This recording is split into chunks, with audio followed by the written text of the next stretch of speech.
Germany's frontrunner Merz, risk-taker who flirted with far-right. He is the man tipped to be Germany's next leader, an antidote to Europe's crisis of confidence, say his supporters. Friedrich Merz is a familiar face of his Conservative Party's old guard. Politically, he has never come across as exhilarating, and yet his explosive bid to tighten migration, rules with the support of far-right votes in parliament, reveals a man willing to gamble by breaking a major taboo. It also marks yet another clear break from his Christian Democratic Union, CDU, party's more centrist stance under his former party rival Angela Merkel. Although Merz ultimately failed to change the law, he had launched a lightning bolt into an election campaign triggered by the collapse of Chancellor Olaf Scholz's government late last year, famously sidelined by Merkel before she became Chancellor. He quit Parliament entirely to pursue a lucrative series of corporate jobs and was written off as yesterday's man. But there is a sense of inevitability that this 69-year-old comeback kid might be on the cusp of clinching the job he has coveted for so long. It is 23 January, 1 month until Germany's snap federal election, and people have gathered in one of Berlin's five-star hotels to hear Merz give a foreign policy speech. The buzz around the ballroom in the Hotel de Rome isn't exactly electric, but it is a far cry from 20 years ago, when his political career looked over.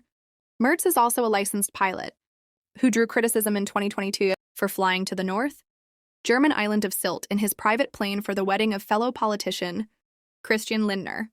As he takes to the stage in the Hotel de Rome, there's polite applause for the leader of Germany's conservative CDU opposition, who are consistently ahead in the polls. Tall, slim, in a suit and glasses, Merz cuts a calm, conventional, businesslike figure as he tries to project a readiness for power. But it has been a winding journey to get to this point. Merz was born in the West German town of Brilon in 1955 into a prominent conservative Catholic family. His father served as a local judge, as does Friedrich Merz's wife Charlotte to this day. The younger Merz joined the CDU while still at school. In an interview 25 years ago with the German newspaper Tagesspiegel, he laid claim to a wilder youth than his straight-laced CV might suggest. Among his misadventures, he described racing through the streets on a motorcycle, hanging out with friends by a chip stand and playing the card game Doppelkopf in the back of the class.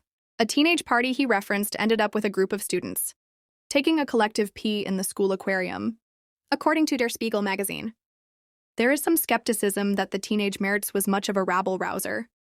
A former classmate recalled that the young Friedrich's disruptive behavior more often amounted to simply wanting the last word.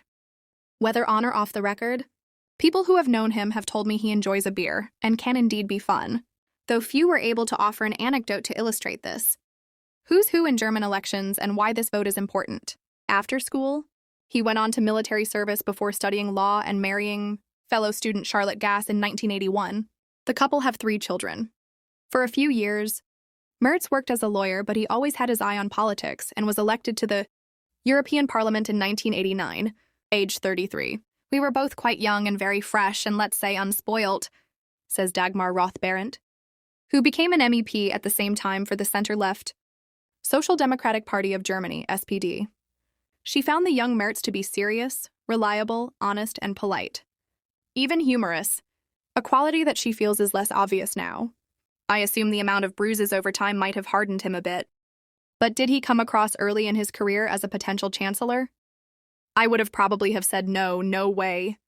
Come on, you must be kidding. Yet everyone knew him to be deeply ambitious, and Merz soon made the switch from EU politics to Germany's national parliament, the Bundestag, in 1994. He rose through the ranks, touted as a talent on the party's more right-wing traditionalist faction. He's a splendid speaker and a profound thinker, says Klaus-Peter Wilsch, a CDU member of the Bundestag who has known him for more than 30 years. A fighter, says Wilsch, evidenced by the fact that Merz made 3 attempts to lead his party. His first 2 failures, in 2018 and January 2021, could also be read as a sign of his struggle to woo the grassroots. But it was back in the early noughties, when his ambitions were initially derailed, that he lost out to Angela Merkel in a party power struggle.